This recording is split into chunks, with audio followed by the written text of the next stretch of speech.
Assalamualaikum warahmatullahi wabarakatuh, sahabat Yara. Yayasan Advokasi Rakyat Aceh menyampaikan aspirasi kepada Presiden Republik Indonesia, Insinyur Haji Joko Widodo, melalui Dewan Pertimbangan Presiden dalam acara pengumpulan data dan informasi yang dilaksanakan di Aceh Besar.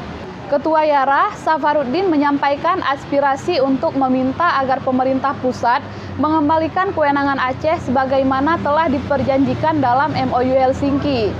Perpanjangan dana otsus tidak terlalu penting dalam pandangannya karena sampai saat ini masih banyak butir MOU Helsinki yang belum diimplementatif sehingga dapat memicu ketidakpercayaan masyarakat Aceh terhadap pemerintah dan berpotensi lahirnya konflik akibat ketidakpuasan atas tidak implementatif butir-butir MOU Helsinki. Dan sejarah konflik di Aceh dengan pemerintah pusat selalu diawali dengan ketidakpuasan masyarakat Aceh atas ingkar janjinya terhadap masyarakat Aceh terhadap butir MOU dan Undang-Undang Nomor 11 Tahun 2006 tentang pemerintahan Aceh yang belum terrealisasi, dan sudah ada 2 buah hasil tim kajian MOU dan UUPA yang dibentuk oleh DPRA pada tahun 2019. Pemerintah pusat juga perlu memperhatikan penutupan bank konvensional di Aceh, terutama bank BUMN.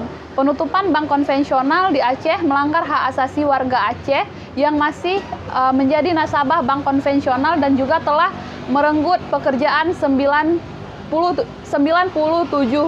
agen BRI Link di Aceh. Juga telah menimbulkan pengangguran akibat penutupan lembaga keuangan dan non-keuangan konvensional.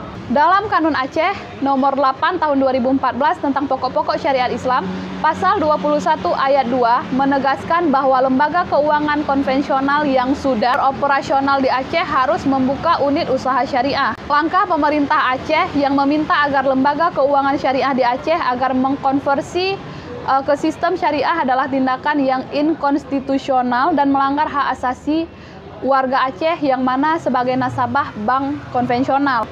Kementerian Hukum dan HAM melalui Ditjen HAM telah menyampaikan bahwa penutupan bank konvensional berpotensi melanggar HAM warga Aceh. Demikian, terima kasih. Jangan lupa like, comment, share, dan subscribe channel YouTube Yara Official. Dan jangan lupa klik tombol lonceng untuk menerima berita terupdate dari Yara. Wassalamualaikum warahmatullahi wabarakatuh.